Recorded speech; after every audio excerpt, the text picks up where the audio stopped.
ಕರ್ನಾಟಕ ಪ್ರದೇಶ ಜನತಾದಳ ಜಾತ್ಯತೀತ ಪಕ್ಷದ ನಾಯಕರು, ರಾಷ್ಟ್ರ ಕಂಡ ಅಪರೂಪದ ರಾಜಕೀಯ ಮಣ್ಣಿನ ಮಗ, ರೈತರ ಆಶಾಕಿರಣ, ಬಡವರ ಬಂಧು, ಹಿರಿಯ ರಾಜಕಾರಣಿ, ಕರ್ನಾಟಕದ ಹೆಮ್ಮೆಯ ಪುತ್ರ, ಸನ್ಮಾನ್ಯ ಮಾಜಿ ಪ್ರಧಾನಮಂತ್ರಿಗಳಾದ ಎಚ್.ಡಿ. ದೇವೇಗೌಡರವರ ಹುಟ್ಟು ಹಬ್ಬದ ಆಚರಣೆ. ಕರ್ನಾಟಕದ ಕಲಿಯುಗ ಕರ್ಣ ಎಚ್.ಡಿ.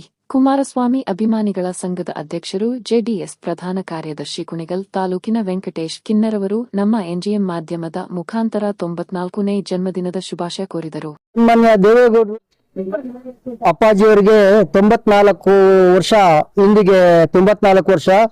ಅವರ ಜೀವನದಲ್ಲಿ ಬಹುದೊಡ್ಡ ಸಾಧನೆ ಅಂದ್ರೆ ನಿಜವಾಗ್ಲೂ ಹೇಳಬೇಕು, ಈ ವಯಸ್ಸಿನಲ್ಲೂ ರೈತರ ಬಗ್ಗೆ, ಬಡವರ ಬಗ್ಗೆ, ಕಾರ್ಮಿಕರ ಬಗ್ಗೆ ಇಟ್ಕೊಂಡು ಕೆಲಸ ಮಾಡ್ತಾ ಇರೋದು. ಇಡೀ ದೇಶದಲ್ಲಿ ಮಾಜಿ ಪ್ರಧಾನಿಯಾಗಿ ಇಡೀ ದೇಶದಲ್ಲಿ 94 ಇಷ್ಟು ವಯಸ್ಸಿನ ಹಿರಿಯರಾಗಿ ರೈತರ ಬಗ್ಗೆ, ಕಾರ್ಮಿಕರ ಬಗ್ಗೆ ಹೋರಾಟ ಮಾಡಿದ ನಾಯಕ ಅವರೇ ಸನ್ಮಾನ ಎಚ್.ಡಿ. ದೇವೇಗೌಡರು. ಗೌಡರ ಗೌಡ ದೇವೇಗೌಡ ಹೇಳ್ಬೇಕಂದ್ರೆ ಅವರು ಗೌಡರ ಗೌಡ ದೇವೇಗೌಡ. ಇಂತಹ ಒಬ್ಬ ವ್ಯಕ್ತಿಗೆ ಸನ್ಮಾನ್ಯ ಹೇಳೋದು ಏನಪ್ಪಾ ಅಂತ ಹೇಳಿದ್ರೆ, ಆ ಭಗವಂತ ಶಿವ 108 ವರ್ಷ ದಂಪತಿಗಳ ಸಮೇತ ದೇವೇಗೌಡರು ಮತ್ತು ಚೆನ್ನಮ್ಮವರಿಗೆ ಆಯಸ್ಸು ಆರೋಗ್ಯ ಕೊಡ್ಲಿ.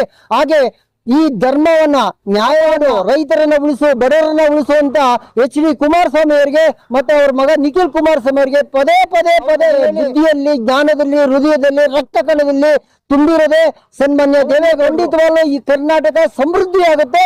ಈ ಕರ್ನಾಟಕದ ನಾಡು ಒಂದು ಹಸಿರು ನಾಡು ಆಗುತ್ತೆ.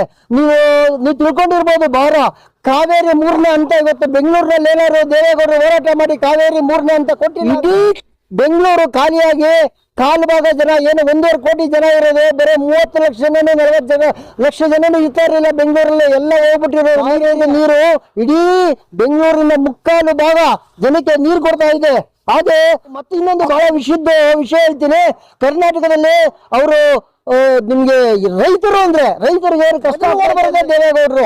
ಇವತ್ತು ಬಿಡದಿ ಟೌನ್ಶಿಪ್ ಇರ್ಬೋದು, ಬಿಡದಿ ಟೌನ್ಶಿಪ್ ಅಲ್ಲಿ ಏನು ಸಮಸ್ಯೆ ಶುರುವಾಗಿದೆ, ನಿಂತು ನಾನು ಹೋರಾಟ ಮಾಡಿ ರೈತರಿಗೆ ನ್ಯಾಯ ಕೊಡಿಸ್ತೀನಿ ಅಂತ ಒಬ್ಬ ಮಾಜಿ ಪ್ರಧಾನಿ 94 ವರ್ಷದ ಒಬ್ಬ ಹಿರಿಯ ವ್ಯಕ್ತಿ ಹೇಳ್ತಾ ಇದ್ದಾರೆ. ಭಗವಂತ ಶಿವ ಪಾರ್ವತಿ ಕೊಟ್ಟಿರುವಂತಹ ಅವರಿಗೆ ಶಕ್ತಿ, ಯುಕ್ತಿ ಮತ್ತು ವೆಂಕಟೇಶ್ವರ ಲಕ್ಷ್ಮೀ ಪದ್ಮಾವತಿ ಕೊಟ್ಟಿರುವಂತಹ ಶಕ್ತಿ.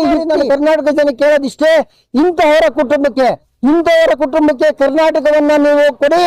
ಇಂಥ ಕುಟುಂಬಕ್ಕೆ ನೀವು ಕರ್ನಾಟಕವನ್ನ ಕೊಟ್ಟರೆ, ಜನತಾ ಜೆಡಿಎಸ್ ಪಕ್ಷಕ್ಕೆ ಹೆಚ್ಚು ಮತ ಕೊಟ್ರೆ ಇವತ್ತು ಮುಂದೆ ನಾಳೆ ಕರ್ನಾಟಕ ಸಮೃದ್ಧಿ ಆಗುತ್ತೆ. ಇಡೀ ದೇಶದಲ್ಲೇ ನಂಬರ್ 1 ಸ್ಥಾನದಲ್ಲಿ ಸನ್ಮಾನ್ಯ ಕುಮಾರಣ್ಣ ಮುಖ್ಯಮಂತ್ರಿಯಾಗಿ ತರ್ತಾರೆ ಮತ್ತು ನಿಖಿಲ್ ಒಂದು ರಾಜ್ಯದ ಅಭಿವೃದ್ಧಿಯನ್ನ ಹಗಲು ರಾತ್ರಿ ಕಷ್ಟಪಟ್ಟು ಮೇಲೆತ್ತುತ್ತಾರೆ. ಹಾಗಾಗಿ ಯಾರು ಕರ್ನಾಟಕದ ಜನ ಮುಂದಿನ ಚುನಾವಣೆಗಳಲ್ಲಿ ಮರಿಬೇಡಿ, ದಯಮಾಡಿ ನಿಮ್ ತಲೆಗೆ ಹಾಕೊಳ್ಳಿ. ಇಂಥ ಒಬ್ಬ ದೇವೇಗೌಡರು, ಅದು ಏನಪ್ಪಾ ಅಂದ್ರೆ ಈ ರಾಜ್ಯದ ಸಂಪತ್ತು ಇರುತ್ತಲ್ಲ, ಈ ರಾಜ್ಯದ ಟ್ಯಾಕ್ಸ್ ನೀವೇನ್ ಕಟ್ತೀರ, 100 ರೂಪಾಯಿ 100 ರೂಪಾಯಿ ಸಹ ಮುಟ್ಟಬಾರ್ದು. ಲಕ್ಷಾಂತರ ಕೋಟಿ ಹಣದಲ್ಲಿ 100 ರೂಪಾಯಿಯನ್ನು ಮುಟ್ಟಬಾರ್ದು. ಮಕ್ಕಳಿಗೆ, ತನ್ನ ಮಕ್ಕಳಿಗೆ, ಮೊಮ್ಮಕ್ಕಳಿಗೆ ಹೇಳುವಂತ ಒಬ್ಬ ವೀರ ಪುರುಷ ಅಂದ್ರೆ ಸನ್ಮಾನ್ಯ ದೇವೇಗೌಡರು. ಯಾಕೆಂದ್ರೆ ಆ ಟ್ಯಾಕ್ಸ್ ಜನಕ್ಕೆ ಕಟ್ಟಿರೋದು, ತೆರಿಗೆ ಕಟ್ಟಿರೋದು ಬಡವರಿಗೆ ತೆರಿಗೆ ಸೇರ್ಬೇಕು. ಇಂತಹ ಸಿದ್ಧಾಂತವನ್ನ ಇಟ್ಕೊಂಡಂತಹ ಸನ್ಮಾನ್ಯ ದೇವೇಗೌಡರನ್ನ ದಯವಿಟ್ಟು ದೇವರು 108 ವರ್ಷ ಆಯಸ್ಸು ಆರೋಗ್ಯ ಐಶ್ವರ್ಯ, ಚೆನ್ನಬರಿಗೆ ಮತ್ತು ಅವ್ರ ಮಕ್ಕಳಿಗೆ ಆಯಸ್ಸು ಆರೋಗ್ಯ ಐಶ್ವರ್ಯ ಕೊಟ್ಟು ಕಾಪಾಡಲಿ ಅಂತ ಕೇಳ್ಕೊಳ್ತೀನಿ. ನಾನು ಕಿರಾರ ವೆಂಕಟೇಶ್ ಕುಮಾರಸ್ವಾಮಿ ಅಭಿಮಾನಿ ಸಂಘದ ಅಧ್ಯಕ್ಷ ವೆಂಕಟೇಶ್ ಕಿರಾರ. ನಮಸ್ಕಾರ. ಕರ್ನಾಟಕ ಜನಕ್ಕೆ ನಮಸ್ಕಾರ.